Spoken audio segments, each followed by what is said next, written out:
Hello बच्चों, welcome back to the R K science classes. मैं हूं रोहित मेहता और आप देख रहे हैं आर के साइंस क्लासेस का यूट्यूब चैनल।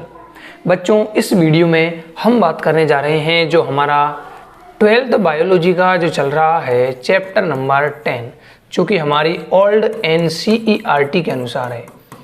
NCERT के अनुसार है, जिसका नाम है चैप्टर का मानव कल्याण में सूक्ष्म जीव। और आज इस वीडियो में बच्चों हम बात करने जा रहे हैं बाहितमल उपचार में सूक्ष्म जीव, यानी कि सीवेज के ट्रीटमेंट में, सीवेज ट्रीटमेंट में किस प्रकार से सूक्ष्म जीवों का यूज किया जाता है। ठीक है बच्चों, तो आप हमारे चैनल को सब्सक्राइब कीजिए और बेल का आइकन है उसको ज़रूर दबाएं। और मुझे आप सब जानते हैं, मैं हूं रोहित मेहता। ठीक है बच्चों, तो इस वीडियो में हम बात करने जा रहे हैं जो 12th बायोलॉजी का जो चैप्टर नंबर 10 चल रहा है, उसमें हम लेक्चर नंबर 3 लेकर आए हैं। और इस वीडियो में हम बात करेंगे कि किस प्रकार से सूक्ष्म जीवों का यूज करके हम क्या करने वाले हैं, बाहितमल का उपचार करने वाले हैं। ये आपको जो पीछे बैकग्राउंड में बच्चों ये कुछ तस्वीरें नज़र आ रही हैं, ये बाहितमल उपचार संयंत्र है। ये जो आपको तस्वीरें नज़र आ रही हैं बच्चों, ये बाहितमल उपचार संयंत्र है, जहाँ पर ऐसा संयंत्र, बाहितमल संयंत्र क्या होता है बच्चों, ऐसा स्थान जहाँ पर बाहितमल का उपचार किया जाता है। क्या किया जाता है? उपचार किया जाता है, उसको हम कहते हैं बच्चों बाहितमल संयंत्र। तो इस वीडियो में हम बात करेंगे कि बाहितमल क्या है, कहाँ से उत्पन्न होता है, क्या इसके कैरेक्टर हैं, क्या गुण हैं, क्या हानि है इससे, क्या नुकसान होने वाले हैं, और इसका ट्रीटमेंट यानी कि उपचार कहाँ करेंगे, कैसे करेंगे, इस सब के बारे में हम इस वीडियो में बात करेंगे। चलिए बच्चों, हम चलते हैं हमारे पहले पेज की तरफ। और ये है बच्चों हमारे पास पहला पेज, जिसमें लिखा हुआ है कि बाहितमल उपचार में सूक्ष्म जीव। किसके उपचार में बच्चों? बाहितमल जो है उसके उपचार में सूक्ष्म जीव। ये हमारी आज की मेन हेडिंग है। ठीक है बच्चों, मेन हेडिंग क्या है हमारी? बाहितमल उपचार में सूक्ष्म जीव। चलिए बच्चों हम बात करते हैं। तो देखिए, सबसे पहले यहाँ पर परिभाषा आ रही है बाहितमल यानी कि सीवेज क्या है। बाहितमल यानी कि सीवेज क्या है। इस सीवेज के बारे में बात करेंगे बच्चों। तो हमारे घरों से जो गंदा पानी निकलता है बच्चों, हमारे घरों से जो गंदा पानी निकलता है उसको हम क्या कहते हैं? सीवेज कहते हैं। अब देखिए, नगर तथा शहरों में प्रतिदिन व्यर्थ जल यानी कि वेस्ट जो वाटर है, वेस्ट जो वाटर है, व्यर्थ जल की बहुत बड़ी मात्रा उत्पन्न होती है। यानी कि हमारे घरों से जो फालतू का व्यर्थ पानी जो निकलता है बच्चों, वो बहुत ज़्यादा उत्पन्न होता है, जिसका प्रमुख घटक मानव मलमूत्र होता है। यानी कि उस व्यर्थ पानी में क्या होता है बच्चों? मानव का मलमूत्र होता है। इस व्यर्थ पानी में क्या होता है? अधिकांश भाग होता है, अधिकांश पार्ट किसका होता है? मानव मलमूत्र का। नगर के इस व्यर्थ जल को ही जो घरों से निकला है, वो सारे घरों का, एक नगर में, एक सिटी में जितने घर हैं, उन सब घरों के व्यर्थ पानी को मिलाया जाए तो नगर का जो व्यर्थ पानी है उसी को बाहितमल कहते हैं, सीवेज कहते हैं। क्या कहते हैं बच्चों? उसको सीवेज कहते हैं। तो नगरों से, या हम कहते हैं हमारे घरों से निकलने वाली जो व्यर्थ जल है उसको हम क्या कहते हैं? सीवेज कहते हैं। जिसमें अब इसकी क्या कैरेक्टर है, क्या विशेषता है? जिसमें कार्बनिक पदार्थ होते हैं और अधिकांश रोगजनक सूक्ष्म जीव पाए जाते हैं। बच्चों, दो चीज़ें इस सीवेज में पाई जाएंगी। एक तो ऑर्गेनिक मैटर्स होंगे। क्या होंगे बच्चों? ऑर्गेनिक मैटर होगा, यानी कि कार्बनिक पदार्थ होंगे, और अधिकांश रोगजनक सूक्ष्म जीव होंगे। यानी कि बच्चों इसमें अनेक सारे क्या होंगे? पैथोजन होंगे, यानी कि रोगजनक होंगे, रोग कारक होंगे। ठीक है बच्चों, क्या क्या होगा इसमें, किसे कहते हैं, क्या विशेषता है? तो व्यर्थ जल क्या जो है हमारे घरों से या नगरों से या सिटीज से जो व्यर्थ पानी निकलता है उसको हम क्या कहते हैं? सीवेज कहते हैं। जिसमें अधिकांश कौन होता है? मानव का मलमूत्र होता है। यानी जो हमारे घर से, लेट बाथ से जो पानी निकला हुआ है, ये फालतू पानी है, व्यर्थ पानी है, वेस्ट वाटर है, और इसमें क्या होता है? मानव का मलमूत्र होता है। इसको हम सीवेज कहते हैं, इसको हम बाहितमल कहते हैं। और इसमें दो पदार्थ होंगे, दो चीज़ें होंगी। क्या? ऑर्गेनिक मैटर यानी कि कार्बनिक पदार्थ होंगे, और दूसरा इसमें कई सारे रोगजनक पाए जाते हैं, जिनके कारण संक्रामक रोग फैलने की संभावना होती है। ठीक है बच्चों, अब जब ये ऑर्गेनिक मैटर है जिस पर कई सारे जीवाणु, शैवाल वगैरह वृद्धि करेंगे, और इसमें पैथोजन है, रोग कारक हैं, तो हमें ये ध्यान रखना चाहिए कि इस घरेलू वाटर को, सीवेज को सीधे किसी जलाशय में या जहाँ पर पानी का स्रोत है वहाँ पर नहीं डालना चाहिए, नदी या झरने में नहीं डालना चाहिए। क्यों, आगे बात करते हैं बच्चों। तो बाहित मल को सीधे किसी नदी या झरने में नहीं डालना चाहिए। क्यों नहीं डालना चाहिए बच्चों? एक तो ये इसकी परिभाषा, और ये प्रश्न आपको इम्पोर्टेंट याद रखना है बच्चों कि सीवेज क्या है, सीवेज का निर्माण किन किन घटकों से होता है, पदार्थों से होता है, और दूसरा क्वेश्चन उसी में बनेगा कि इसको सीधे नदी या झरने में नहीं डालना चाहिए। क्यों? तो देखिए बच्चों, ये दोनों पदार्थ हैं, इनकी बात करेंगे, क्योंकि इसमें कार्बनिक पदार्थ होते हैं जो जल को क्या करते हैं बच्चों? प्रदूषित करते हैं, उसको पॉल्यूटेट करते हैं। क्या करते हैं बच्चों? पॉल्यूटेट करते हैं किसको? जल को। इसमें रोगजनक जीवाणु पाए जाते हैं। क्या मिलेंगे बच्चों? इसमें रोगजनक बैक्टीरिया पाए जाते हैं, जिनके कारण कई सारे क्या होते हैं? रोग उत्पन्न होते हैं। जीवाणु हैं और कार्बनिक पदार्थ हैं। कार्बनिक पदार्थ के कारण दूषित हो रहा है वाटर, और जो रोगजनक जीवाणु हैं वो रोग उत्पन्न करते हैं। इसलिए हमें इसे सीधे किसी जलाशय में या जहाँ पर जल एकत्रित होता है, झरना हो, नदी हो, वहाँ पर नहीं डालना चाहिए। अतः अब इसको डाला जाए तो फिर क्या किया जाए बच्चों? इसका ट्रीटमेंट किया जाए, इसका उपचार किया जाए। अतः इनके विसर्जन से पहले बाहित मल का उपचार किया जाता है। इनको अगर नदी में डालना ही है, किसी जलाशय में डालना है, तो पहले इसका क्या करें बच्चों? उपचार, जो कि बाहित मल संयंत्र में किया जाता है। कहाँ किया जाता है बच्चों? बाहित मल संयंत्र में किया जाता है बच्चों। बाहित मल संयंत्र को हम कहेंगे सीवेज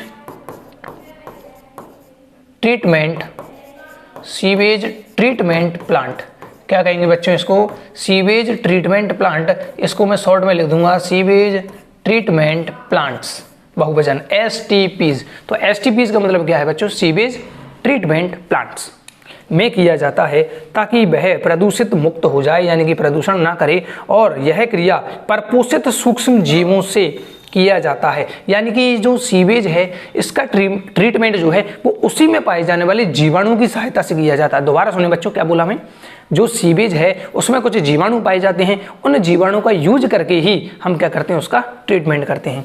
तो यह क्रिया परपोषित सूक्ष्म जीवों से किया जाता है, जो कि प्राकृतिक रूप से बाहित मल में ही निवास करते हैं।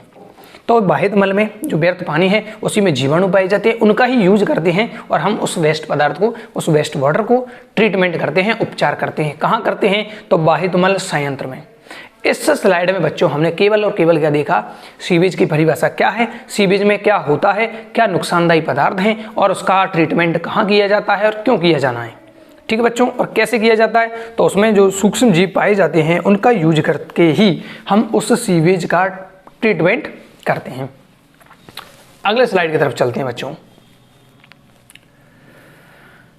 अब देखेंगे बच्चों हम बाहित मल का उपचार कैसे किया जाए। देखिए बच्चों, ध्यान से समझिएगा, बाहित मल का उपचार कैसे किया जाएगा, इसकी क्रिया विधि क्या है, कैसे उस ट्रीटमेंट के दौरान क्या क्या प्रोसेस की जाती है, उसके बारे में हम देखते हैं। तो बाहित मल हमें पता है बच्चों प्रदूषक होता है। प्रदूषक क्यों होता है? क्योंकि उसमें ऑर्गेनिक मैटर पाया जाता है। क्या पाया जाता है बच्चों? ऑर्गेनिक मैटर, यानी कि कार्बनिक पदार्थ पाए जाते हैं, इसलिए वो प्रदूषक होता है। अतः इसे प्रदूषण मुक्त करना ही बाहित मल उपचार कहलाता है। यानी जो बाहित मल है उसको प्रदूषण मुक्त करना, परिभाषा देखिए बच्चों, बाहित मल को प्रदूषण मुक्त करना क्या कहलाएगा? बाहित मल उपचार कहलाता है। और यह क्रिया बाहित मल संयंत्र में की जाती है, सीवेज ट्रीटमेंट प्लांट, और यानी कि STPs। तो कहाँ की जाती है? बाहित मल संयंत्र केंद्र में। बाहित मल संयंत्र में सीवेज ट्रीटमेंट जो प्लांट है वहाँ की जाएगी। और क्यों करते हैं? क्योंकि इसको प्रदूषणकारी है, और इसको प्रदूषण मुक्त करना ही क्या है बच्चों? इसका उद्देश्य है। अब देखिए, यह बच्चों उपचार है वो 2 चरणों में पूरा होता है। इसको कहते हैं हम प्राथमिक उपचार, और दूसरे को कहते हैं हम द्वितीयक उपचार। तो सीवेज का जो हम ट्रीटमेंट करेंगे वो 2 चरणों में होगा। पहले हम करेंगे उसका प्राथमिक उपचार, और उसके बाद करते हैं हम द्वितीयक उपचार। तो प्राथमिक उपचार को हम एक और क्या कहते हैं बच्चों? इसको भौतिक उपचार भी कहते हैं, फिजिकल ट्रीटमेंट भी इसको कहेंगे बच्चों। हम इसको हम कहेंगे फिजिकल ट्रीटमेंट। और बच्चों दूसरा है हमारा, अच्छा फिजिकल ट्रीटमेंट क्यों कहा? क्योंकि भौतिक उपचार है। और प्राथमिक उपचार को हम बच्चों कहेंगे प्राइमरी ट्रीटमेंट। क्या कहेंगे बच्चों? Primary treatment. इसी प्रकार जो द्वितीयक उपचार है या जीव विज्ञानी उपचार है इसको कहते हैं हम सेकेंडरी ट्रीटमेंट। और जीव विज्ञानी उपचार को बच्चों हम कहेंगे बायोलॉजिकल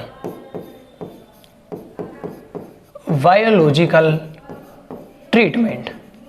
तो आप क्या कहें बच्चों, दो उपचार हैं, दो तरीके अपनाए जाते हैं। उसके कारण जो बाहितमल जो व्यर्थ था, जो प्रदूषक था, जिसमें रोगजनक थे, उसको हम नॉर्मल वाटर में बदल सकते हैं। नॉर्मल वाटर का मतलब ये नहीं है कि उसका हम यूज पीने के लिए करें बच्चों, उसको हम जलाशय में डाल सकते हैं। तो जलाशय में जाने के बाद वो उतना रोगजनक नहीं रहेगा, उतना जो प्रदूषक था उतना नहीं रहेगा। ठीक बच्चों, तो यह उपचार दो चरणों में होगा, प्राथमिक उपचार और द्वितीयक उपचार। अब देखिए, सबसे पहले हम बात करेंगे प्राथमिक उपचार की, यानी प्राइमरी ट्रीटमेंट की। किसकी बच्चों, प्राइमरी ट्रीटमेंट की। अब देखिए, सबसे पहले जो है उसमें बाहितमल से छोटे बड़े कणों को अलग करते हैं। किसको अलग करेंगे बच्चों, छोटे बड़े जो कण हैं। बाहितमल क्या है बच्चों, बहता हुआ पानी है। बहते हुए पानी में हल्की मिट्टी भी होगी, थोड़ी कूड़ा करकट भी होगा, पेड़ पत्तियों के जो पत्ती हैं, पेड़ों की छाल है, ये पार्ट भी होंगे, घरों का कचरा भी होगा, थैली भी होगी, कागज भी होगी, ये सब पदार्थ होते हैं बाहितमल में। तो छोटे बड़े कणों को अलग करते हैं किन विधियों का यूज करके, तो पहली विधि है बच्चों हमारे पास फिल्ट्रेशन। पहली विधि क्या है बच्चों हमारे पास, निस्यंदन, यानी कि फिल्ट्रेशन, यानी कि उसको छाना जाएगा और छानने के बाद उसका क्या किया जाएगा, अवसादन, जिसे हम कहते हैं सेडिमेंटेशन। क्या कहते हैं बच्चों, सेडिमेंटेशन। तो सबसे पहले प्राथमिक उपचार में क्या करेंगे बच्चों, उसको हम जैसे थैला थैली है, उसमें कागज वगैरह है, जो बड़े पदार्थ हैं उनको हम निस्यंदन यानी छानकर अलग कर लेंगे। और उसके बाद जो भारी पदार्थ है, जो वजन में भारी है, उसका भार ज़्यादा है, उसका अवसादन कर लेंगे। क्या करा बच्चों, सबसे पहले जो हल्का फुल्का कचरा है, जो बड़े बड़े कण हैं, हल्का है जो ऊपर रहने वाला है, उस बड़े कचरे को तो हम छानकर अलग करेंगे, तो निस्यंदन हो जाएगा। और जो हमारा भारी है वो नीचे तली में बैठ जाएगा। और ये क्रिया बच्चों कहाँ होती है, सेटलिंग टैंक में होती है। इसमें मैं लिख सकता हूं, ये क्रिया कहाँ होगी बच्चों, सेटलिंग टैंक में ये क्रिया होती है, या सेटलिंग टैंक कह दीजिए, या अवसादन टैंक कह दीजिए, अवसादन टैंक, क्योंकि उसमें क्या हो जाएगा बच्चों, नीचे जाके तली में सेटल हो जाएगा। तो छोटे बड़े कणों को निस्यंदन और फिल्ट्रेशन। पहली विधि कौन सी आएगी बच्चों, निस्यंदन, जिसमें छानेंगे, और दूसरी अवसादन, जिसमें घनत्व के आधार पर या भार के आधार पर कोई पदार्थ नीचे बैठ जाता है। अवसादन सेडिमेंटेशन द्वारा, यानी कि भौतिक रूप से अलग करते हैं, और इस विधि को ही हम प्राथमिक उपचार कहते हैं। तो बाहितमल से छोटे बड़े कणों को निस्यंदन यानी कि फिल्ट्रेशन और अवसादन यानी सेडिमेंटेशन द्वारा भौतिक रूप से अलग करना प्राथमिक उपचार कहलाता है। कौन सी विधि काम में ली है बच्चों, भौतिक रूप से, यानी किसी कोई केमिकल वगैरह का यूज नहीं किया है, किसी जीवाणु का, सूक्ष्म जीव का यूज अभी तक नहीं किया है। भौतिक रूप से हम उसको फिजिकल जो सामान है हमारे पास, जो औजार है, उपकरण, उनके द्वारा अभी तक किया है, इसलिए इसको हम कहते हैं भौतिक, क्या कहते हैं बच्चों, भौतिक उपचार। अब यह क्रिया भी दो चरणों में पूरी होती है, क्योंकि पहले में हम निस्यंदन करेंगे और दूसरे में हम करेंगे बच्चों अवसादन। तो इसको फिर से हम दो चरणों में पूरा करेंगे। तो यह क्रिया निम्न दो चरणों में होती है। सर्वप्रथम जो बाहितमल है उससे तैरते हुए कूड़े करकट को अनुक्रमिक निस्यंदन द्वारा अलग करते हैं। सबसे पहले जो तैरता हुआ कूड़ा करकट है, थैली वगैरह है, उसको अनुक्रमिक निस्यंदन। अनुक्रमिक निस्यंदन का मतलब है बच्चों, पहले हम बड़ी चलनी लगाएंगे, तो बड़ा कण, जो बड़े कण हैं उनको अलग करेंगे, फिर उससे छोटी लगाएंगे, फिर उससे छोटी लगाएंगे, उससे छोटी लगाएंगे, मतलब अलग अलग तरह के फिल्टर लगे हुए। बड़े कणों को अलग करेंगे, फिर उससे थोड़ा मीडियम साइज है उसको अलग करेंगे, फिर छोटे कणों को अलग करेंगे। तो यह है अनुक्रमिक निस्यंदन, यानी अनुक्रम का मतलब है बच्चों एक के बाद एक, साइज के आकार के आधार पर हम उनको अलग करते चले जाएंगे। तो सर्वप्रथम जो बाहितमल है उसमें जो तैरते हुए कूड़ा करकट है बच्चों, उसको अनुक्रमिक निस्यंदन द्वारा, फिल्ट्रेशन द्वारा अलग किया जाता है। तो पहले बड़े कणों को अलग कर रहे हैं जो ऊपर तैर रहे थे, और फिर क्या करेंगे बच्चों, जो अवसादित होंगे उनको अलग करेंगे। दूसरा पॉइंट क्या कहता है बच्चों, इसके बाद जो मृदा और छोटे कण हैं, मृदा और छोटे कण हैं, जैसे पेवल और ग्रिट कहते हैं, मृदा और जो छोटे कण हैं बच्चों उनको पेवल और ग्रिट कहते हैं, को अवसादन द्वारा अलग किया जाता है। यानी कि हमने सबसे पहले जो तैरता हुआ कचरा उसको अलग किया, अब जो वजन में भारी था, जो नीचे बैठेगा बच्चों, उसको हम अवसादन द्वारा अलग करेंगे। जो भारी कण है वो नीचे बैठ जाएंगे और वो अलग हो जाएंगे उस बाहितमल से। तो ये है हमारा बच्चों प्राथमिक उपचार। अभी आगे बात करेंगे, अगले स्लाइड पर चलेंगे। पहले हमने क्या कहा है बच्चों, सबसे पहले तो अनुक्रमिक निस्यंदन द्वारा छोटे बड़े कणों को, जो तैरता हुआ कचरा उसको अलग करेंगे, जो भारी कचरा है उसको हम बैठने देंगे यानी अवसादित होने देंगे। ठीक बच्चों, आगे हम अगली स्लाइड की तरफ चलते हैं। चलिए बच्चों, अगले हम तीसरे पॉइंट की तरफ चल रहे हैं, और तीसरा पॉइंट क्या कह रहा है बच्चों, यहाँ देखते हैं। देखिए बच्चों, अब जो अवसादन है, अवसादन हुआ था बच्चों, जो मिट्टी वगैरह थी, पेबल या ग्रिट जैसे कहा, वो अवसादन के बाद ठोस अपशिष्ट तो नीचे बैठ जाते हैं, और अब जो नीचे बैठा है बच्चों उसको प्राथमिक आपंग, प्राइमरी स्लज कहते हैं। प्राथमिक आपंग क्या है बच्चों, अब इसकी परिभाषा आपको याद करनी है। प्राथमिक आपंग क्या है, आपंग बच्चों कचरा है। आपंक बोले तो कचरा है जो कि तली में बैठता है। कहाँ पर बैठता है बच्चों? तली में। और तल में या तली में कब बैठेगा? जब उसका क्या हो जाएगा बच्चों? अवसादन हो जाएगा। यानी कि ये कचरा कैसा है? अवसादित कचरा है, अवसादित वेस्ट पदार्थ है जो कि अपने घनत्व या भार के कारण नीचे बैठ जाता है। तो उसको हम कहते हैं बच्चों प्राथमिक आपंक यानी प्राइमरी स्लज कहते हैं। जबकि जो प्लावी यानी तैरने वाले और तैरने वाले को हम कहते हैं बच्चों सुपरनेटेंट कचरे को बहिस्त्राव यानी इफ्लुएंट कहते हैं। बच्चों हमने क्या किया है, सबसे पहले जो तैरने वाला कचरा था बड़ा बड़ा उसको निस्यंदित किया, छाना, और जो बैठने वाला था उसको नीचे बैठने दिया। अब जो नीचे बैठा बच्चों उसको कहा हमने प्राथमिक आपंक। देखिए अवसादन के बाद जो ठोस अपशिष्ट है जो नीचे बैठ गया उसको हम प्राथमिक आपंक कहते हैं। और जो ऊपर जो तैरने वाला कचरा था वो हमने अलग कर लिया था, लेकिन पानी जो तैरने वाला है, जो तैरने वाला कचरा है, सुपरनेटेंट जो कचरा है, उसको हम बहिस्त्राव कहते हैं, क्योंकि इसको हम अब बाहर लेके जाएंगे सेटलिंग टैंक से बाहर की ओर। ठीक है बच्चों, अब आगे चलते हैं बच्चों। तो जो बहिस्त्राव है इफ्लुएंट कहलाता है। यानी कि जो हमारे पास ये मान लीजिए कोई टैंक है, इसमें यहाँ पर हमने कचरा अलग कर लिया, यहाँ पर तो बड़ा कचरा अलग कर लिया। बड़ा कचरा अलग होने के बाद बच्चों इस टैंक में आए तो कुछ कचरा जो भारी था वो नीचे बैठ जाएगा। इस नीचे बैठे हुए कचरे को हमने क्या कहा है बच्चों? प्राइमरी स्लज कहा है, प्राइमरी स्लज कहा है बच्चों। ठीक, और जो तैर रहा है यहाँ पर, अब इसमें कचरा नहीं है बच्चों, इसमें पानी वगैरह है और बाहित मल है। इसमें से मोटा कचरा हमने अनुक्रमिक निस्यंदन द्वारा हटा लिया है। तो इसको कहा है बच्चों हमने बहिस्त्राव। क्या कहा है बच्चों? बहिस्त्राव कहा है। और अब हमको मतलब भी इसी बहिस्त्राव से, हमें अब काम किसका यूज लेना है बच्चों? इस बहिस्त्राव का। तो अब बहिस्त्राव को प्राथमिक निस्सादन टैंक यानी कि सेटलिंग टैंक से द्वितीयक उपचार के लिए ले जाया जाता है। यानी कि ये टैंक कौन सा है बच्चों? ये टैंक है हमारा सेटलिंग टैंक। कौन सा टैंक है बच्चों? Settling tank. मैंने पिछले स्लाइड पर लिख दिया था कि जो प्राथमिक उपचार है वो सेटलिंग टैंक में किया जाता है। बाहर पहले सबसे पहले मोटे कचरे को हटा दिया, थैला थैली जो थी उसको हटा दिया है निस्यंदन द्वारा। जो नीचे बैठने वाला कचरा था उसको बैठने दिया, उसको हमने क्या कह दिया? जो नीचे बैठ गया उसको प्राइमरी स्लज कहा है, प्राथमिक आपंक कहा है। इसके बाद जो छानने के बाद जो पानी बचता है बच्चों उसको हम कह रहे हैं क्या? उसको हमने कहा है बहिस्त्राव। और इसी बहिस्त्राव को हम द्वितीयक उपचार के लिए लेके जाएंगे। यानी कि बच्चों प्राथमिक उपचार हो चुका है। प्राथमिक उपचार के बाद हमें किससे मतलब है? केवल हमें मतलब है बच्चों बहिस्त्राव से। बहिस्त्राव कौन सा है? सुपरनेटेंट यानी कि जो तैरने वाला है, तैरने वाला जो बाहित मल है उससे हमें मतलब है और उसी का ट्रीटमेंट करना है। थैली को अलग कर लिया, जो बैठने वाला था उसको बैठने दिया। अब जो पानी और बाहित मल बचा उसको आगे हम द्वितीयक उपचार के लिए लेके जाएंगे। कहाँ से? सेटलिंग टैंक से या प्राथमिक निस्सादन टैंक से हम आगे चल रहे हैं, द्वितीयक उपचार के लिए ले जा रहे हैं। तो ये हमारे पास बच्चों सेकंड हेडिंग आती है द्वितीयक उपचार। द्वितीयक उपचार यानी कि सेकेंडरी ट्रीटमेंट और जीव विज्ञानी उपचार। और बच्चों इस नाम से आपको याद करना है बायोलॉजिकल ट्रीटमेंट। क्या कहते हैं बच्चों इसको? इसको हम कहते हैं बायोलॉजिकल ट्रीटमेंट। और आपको ये याद होना बहुत ज़रूरी है और इस क्रिया को बड़े आराम से आपको समझना है।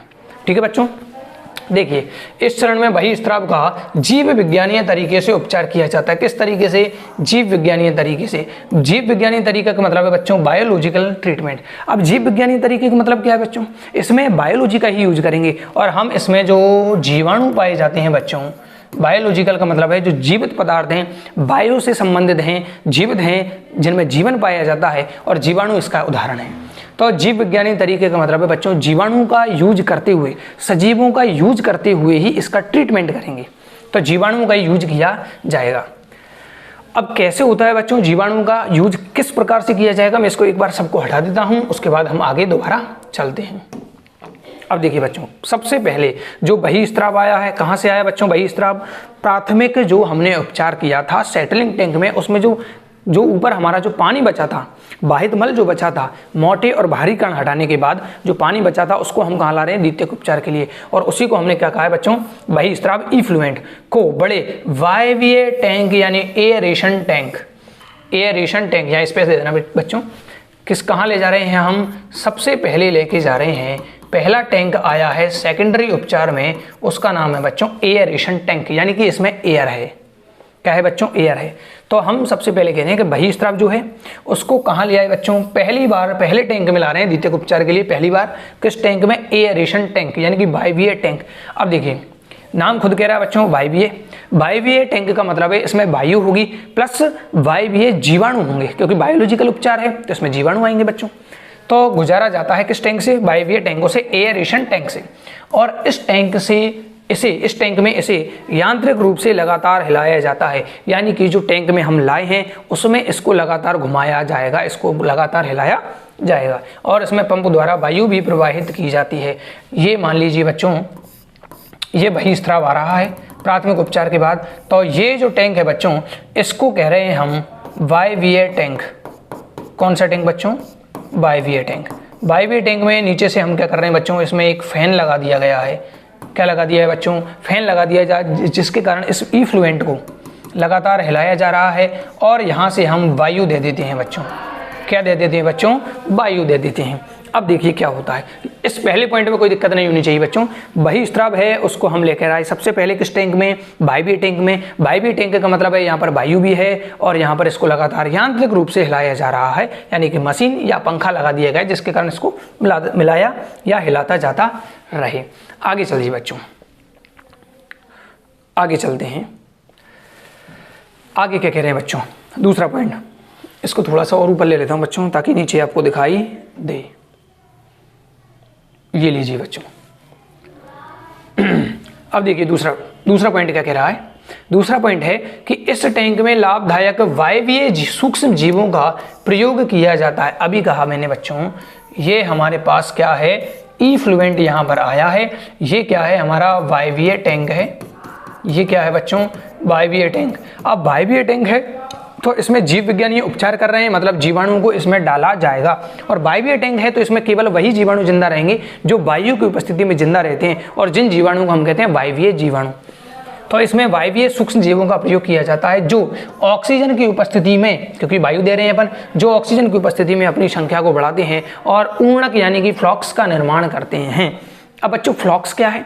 आपके मन में एक सवाल आ रहा होगा कि सर ये फ्लॉक्स क्या है, ऊर्णक क्या है? तो अभी ध्यान से सुनिएगा बच्चों। ये बहिस्राव आया प्राथमिक उपचार के बाद, किस टैंक में लाए हैं? वायवीय टैंक में लाए हैं, यानी यहाँ पर वायु है, इसको यांत्रिक रूप से हिलाया जा रहा है और यहाँ पर हमने जीवाणु डाल दिए हैं। अब देखो बाह्यतमल में दुनिया भर की चीजें होंगी, उसमें जीवाणु भी होंगे, उसमें कवक भी होंगे, और ये मान लीजिए हमारे पास कवक है। कवक कैसे होते हैं बच्चों? धागेनुमा होता है। तो ये क्या है बच्चों? कवक है। ये कवक का क्या है? जाल है बच्चों, कवक का जाल है। और इस कवक के जाल में जो हमने जीवाणु पटके हुए हैं, इसमें डाले हुए हैं, ये जीवाणु कौन से बच्चों? ये है हमारे पास वायवीय जीवाणु। तो ये जो येलो कलर है बच्चों, ये है हमारे पास वायवीय जीवाणु, यानी कि ऐसे जीवाणु जो वायु में जिंदे रहते हैं। और जो मैंने हल्का सा ग्रीन कलर जो लिया है उसको हम कहते हैं बच्चों कवक के धागे, यानी कि कवक तंतु। क्या कहते हैं बच्चों? कवक तंतु। तो देखिए ऊर्णक क्या है, फ्लक्स क्या है? कवक के तंतुओं से जुड़े जीवाणुओं के झुंड। कवक के तंतुओं से जुड़े जीवाणुओं के झुंड। जीवाणु का बच्चों ये येलो कलर के जीवाणुओं के झुंड से बनी जो जाली जैसी संरचना है उसी को ऊर्णक कहते हैं, उसी को हम फ्लॉक्स कहते हैं। क्या कहते हैं बच्चों? उसी को हम फ्लॉक्स कहते हैं। ठीक है बच्चों, तो हमने क्या किया है? बहिस्राव को लाए हैं। कौन से टैंक में लाए हैं? वायवीय टैंक में लाए हैं। यहाँ पर जीवाणु है, वायु दी जा रही है और लगातार इसे यांत्रिक रूप से हिलाया जा रहा है। अब क्या कह रहे हैं बच्चों? यहाँ पर जैसे जैसे जीवाणु और कवक जुड़ते हैं तो कवक के जो तंतु होते हैं, धागे होते हैं, वो एक पास पास में व्यवस्थित होते हैं और उस पर जाकर जीवाणु चिपक जाते हैं, क्योंकि कवक को नष्ट करना है। तो वहाँ जो गुच्छा बनेगा, कवक के तंतुओं के ऊपर जो जीवाणुओं को झुंड बनेगा, एक गुच्छा बनेगा, उस गुच्छे को ही हमने क्या है कहा है बच्चों? ऊर्णक कहा है, फ्लॉक्स कहा है। अब तीसरे पॉइंट की तरफ चलते हैं बच्चों। पहले पॉइंट में क्या कहा था? कहाँ आ गए हम? एयरेशन टैंक में हवा दी जा रही है, हिलाया जा रहा है।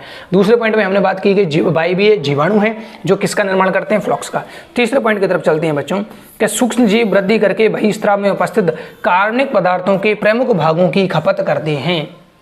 जो कार्बनिक पदार्थ थे, कार्बनिक पदार्थ वही थे बच्चों जो इसको बाह्यतमल को प्रदूषक बना रहे थे। भाई ये प्रदूषणकारी क्यों था?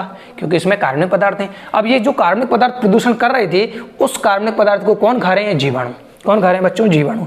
तो उपस्थित कार्बनिक पदार्थों की प्रमुख भागों की खपत करते हैं, यानी उनकी नष्ट करते हैं, खा जाते हैं। और तथा ये बहिस्राव की BOD को कम करने का कार्य करते हैं। किसको कम करते हैं बच्चों? BOD को कम करते हैं। BOD। अब तुम कहोगे बच्चों कि सर ये क्या है? तो बच्चों ये है BOD, biochemical oxygen demand, biochemical oxygen demand है, यानी कि जैव रासायनिक ऑक्सीजन मांग। अब ये क्या है बच्चों, ध्यान से समझिएगा, मैं यहीं आपको समझाने की कोशिश करता हूँ। ये मैंने हटा दिया है। मान लीजिए ये मेरे पास 1 लीटर व्यर्थ जल है, व्यर्थ जल कह दीजिए बच्चों, या मैं कह दूं वाहित मल है। कितना है बच्चों, 1 लीटर। ये मैंने दोबारा बना दिया, ये 1 लीटर व्यर्थ जल है बच्चों, वाहित मल का, है ना, वाहित मल है 1 लीटर। अब इसमें बच्चों क्या होंगे, इसमें कार्बनिक पदार्थ होंगे। क्या होंगे बच्चों, कार्बनिक पदार्थ, ठीक है, ऑर्गेनिक मैटर है। और इस ऑर्गेनिक मैटर को हम समाप्त करवाना चाह रहे हैं, किसके द्वारा, जीवाणुओं के द्वारा। किसके द्वारा समाप्त करवा रहे हैं बच्चों, जीवाणुओं द्वारा, ठीक है। अब यहीं से परिभाषा बनेगी, जीवाणु किसको खाएंगे, किसको नष्ट करेंगे बच्चों, जो हमारे पास व्यर्थ जल है, वाहित मल है, उसमें जो कार्बनिक पदार्थ हैं उसको नष्ट करने का काम करेंगे। और जीवाणु को क्या चाहिए बच्चों, ऑक्सीजन। क्या चाहिए बच्चों, ऑक्सीजन, क्योंकि वायवीय जीवाणु है।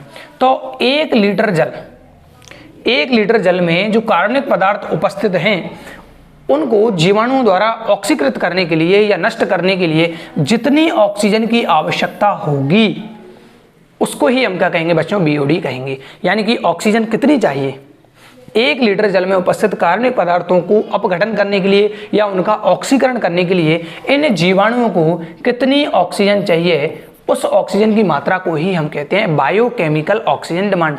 1 लीटर व्यर्थ जल में, किसमें बच्चों, 1 लीटर व्यर्थ जल में जितने कार्बनिक पदार्थ हैं उस कार्बनिक पदार्थ को तोड़ने के लिए, ऑक्सीकृत करने के लिए, उसका अपघटन करने के लिए जीवाणुओं को, कौन से जीवाणु को, वायवीय जीवाणु को कितनी ऑक्सीजन चाहिए, उस ऑक्सीजन की मात्रा को ही हम कहते हैं बीओडी। अब आप इजी समझिए बच्चों, इसको नोट करेंगे आगे अपन। मतलब किसी जल में ज़्यादा कार्बनिक पदार्थ हैं, क्या कह रहा हूँ बच्चों, किसी जल में अगर कार्बनिक पदार्थ ज़्यादा हैं, क्या है बच्चों, कार्बनिक पदार्थ ज़्यादा हैं, कार्बनिक पदार्थ ज़्यादा हैं तो मतलब इसका यह है कि उसमें जीवाणुओं को ऑक्सीजन ज़्यादा चाहिए, तो उसकी बीओडी क्या हो जाएगी बच्चों, ज़्यादा हो जाएगी। कार्बनिक पदार्थ अगर ज़्यादा है मतलब वो ज़्यादा प्रदूषक है, ज़्यादा जल क्या करेगा, प्रदूषण फैलाएगा। तो कार्बनिक पदार्थ ज़्यादा हैं, कार्बनिक पदार्थ ज़्यादा हैं तो उनका अपघटन करने के लिए और या ऑक्सीकरण करने के लिए जीवाणुओं को अधिक ऑक्सीजन चाहिए, और अधिक ऑक्सीजन चाहिए होगी तो उसकी बीओडी उतनी ही ज़्यादा होगी। बीओडी क्या है बच्चों, अभी लिखा था मैंने, बायोकेमिकल ऑक्सीजन डिमांड, जैव रासायनिक ऑक्सीजन मांग। समझ में आ गई होगी बच्चों। यानी कि जितना ज़्यादा प्रदूषक जल है उसकी बीओडी उतनी ही ज़्यादा होगी, जितना ज़्यादा प्रदूषक है, जितना ज़्यादा उस जल में कार्बनिक पदार्थ हैं उसकी बीओडी उतनी ही ज़्यादा होगी। ठीक बच्चों, अब आगे चलते हैं बच्चों। यानी कि हमने देखा कि सूक्ष्म जीव वृद्धि करके बहिस्राव में उपस्थित कार्बनिक पदार्थों के प्रमुख भागों को खाते हैं, खपत करते हैं और बहिस्राव की बीओडी को कम करने का कार्य करते हैं। अब बच्चों हम इसका उपचार तब तक करेंगे जब तक कि पर्याप्त रूप से क्या ना हो जाए, बीओडी कम ना हो जाए। क्या हो जाए बच्चों, बीओडी कम ना हो जाए। इस वाहित मल का उपचार तब तक किया जाता है जब तक कि बीओडी कम नहीं हो जाती तथा बीओडी पर्याप्त मात्रा में घट जाने के बाद इस बहिस्राव को निःसादन टैंक में भेजते हैं।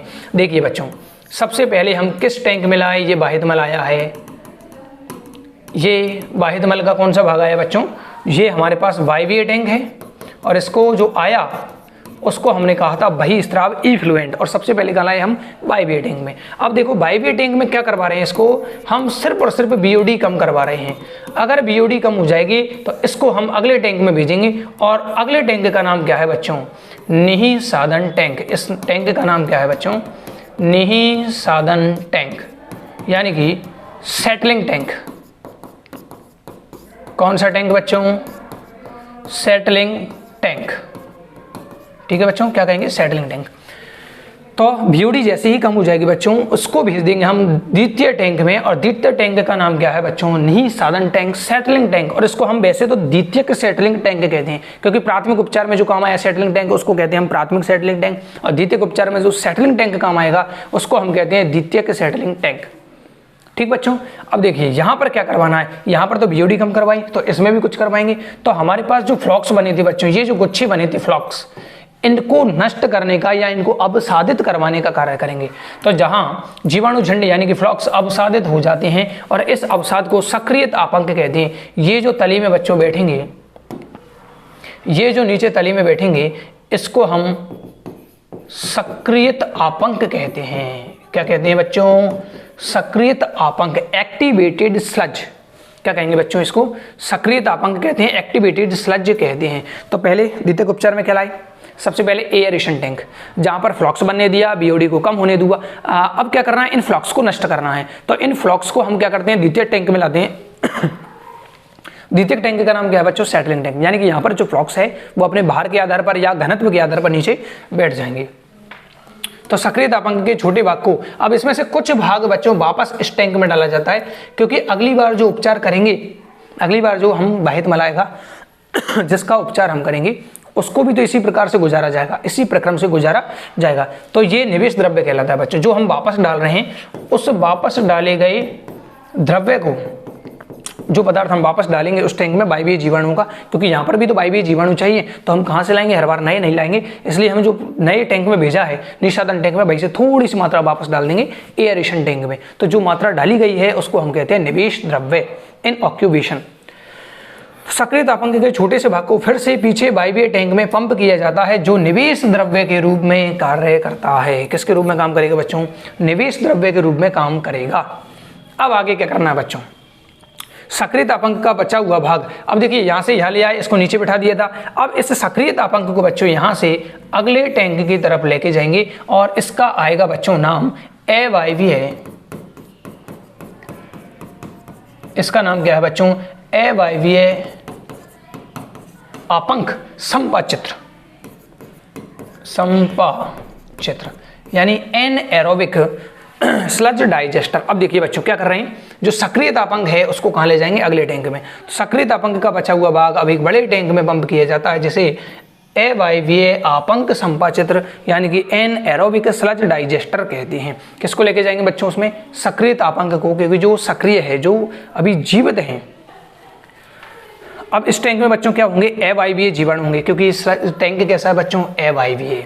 तो इस टैंक में जो अवायवीय जीवाणु पाए जाते हैं वो सक्रियत आपंक में उपस्थित जीवाणुओं को और कवकों को, क्योंकि फ्लॉक्स में क्या था बच्चों? दो ही तो पदार्थ हैं, एक तो जीवाणु हैं और एक कवक हैं। तो जो सक्रियत आपंक में उपस्थित जीवाणु हैं और जो कवक हैं उनका पाचन कर देते हैं। क्या कर देते हैं बच्चों? पाचन। किसका? जीवाणु और कवक का। अब जब ये पाचन होगा तो वहां से कुछ गैस बनेंगी, तो मेथेन, H2S और जो है CO2 आदि गैसों का निर्माण होता है, जो मिलकर बायोगैस का निर्माण करती हैं। किसका निर्माण करती हैं बच्चों? बायोगैस का निर्माण करती हैं। और अब जो बहिस्राव था उसको जल के प्राकृतिक स्रोतों में छोड़ दिया जाता है। यानी कि जो BOD थी बच्चों वो ज़्यादा थी, प्रदूषण था। अब वो BOD बहुत क्या हो गई है बच्चों? कम हो गई है। तो हम क्यों करते हैं? सीवेज ट्रीटमेंट क्यों किया जाता है? उसकी BOD कम करने के लिए, बायोकेमिकल ऑक्सीजन डिमांड को कम करने के लिए क्या करते हैं बच्चों? उसका उपचार किया जाता है। कहाँ करते हैं? तो दो तरीके से करते हैं। पहला प्राथमिक उपचार, दूसरा द्वितीयक उपचार। प्राथमिक उपचार में निःसादन किया जाता है, निस्यंदन किया जाता है। उससे पहले निस्यंदन और अवसादन द्वारा, दोनों विधियों द्वारा यूज किया जाता है। फिर हम उसको बायोलॉजिकल ट्रीटमेंट के लिए भेजते हैं। बायोलॉजिकल ट्रीटमेंट में सबसे पहले हमने देखा वायवीय टैंक में भेजा जाएगा। जीवाणु होंगे इसमें वायवीय, वो क्या करेंगे? इस कार्बनिक पदार्थ को समाप्त करने का काम करेंगे फ्लॉक्स बनाकर। फ्लॉक्सों को हम अब नष्ट करेंगे, क्योंकि फ्लॉक्स का काम हो चुका है। फ्लॉक्स को नष्ट करने के लिए हम इसमें से कुछ तो यहाँ डालेंगे, और जो फ्लॉक्स हैं उसको नष्ट करने के लिए हम अवायवीय जो संपाचित्र है उसमें डाला जाता है। इस प्रकार जो है हमारी जो बाहित मल था उसकी BOD बहुत कम हो जाती है। और अब इतना प्रदूषण ये नहीं करता है, थोड़ा बहुत करता है लेकिन इतना भी प्रदूषण नहीं करता है। इस प्रकार हमारा क्या हो जाता है बच्चों? जो वाहित मल था जो कि प्रदूषक था वो अप्रदूषक हो जाएगा। क्या हो जाएगा बच्चों? अप्रदूषक हो जाता है। तो बच्चों ये थी बायोलॉजिकल जो हमारा जो बाहित मल संयंत्र है उसकी क्रियाविधि। किसकी क्रियाविधि बच्चों? बाहित मल संयंत्र की क्रियाविधि, प्लस किस प्रकार ये क्रियाविधि की जाती है इसके बारे में इस वीडियो में हमने बात की है। तो बच्चों अगर आपको वीडियो पसंद आ रहा है तो चैनल को सब्सक्राइब कीजिए, हमारी वीडियो को लाइक कीजिए। अगर कोई समस्या आ रही है आपको बायोलॉजी में, अगर आपको बायोलॉजी में कोई समस्या आ रही है तो आप इस नंबर पर मुझे व्हाट्सअप कर सकते हैं। इस नंबर पर आप मुझे व्हाट्सअप कर सकते हैं। नंबर दिखाई नहीं दे रहा बच्चों, एक मिनट दूसरा कलर ले लेता हूँ मैं। 81074109 945।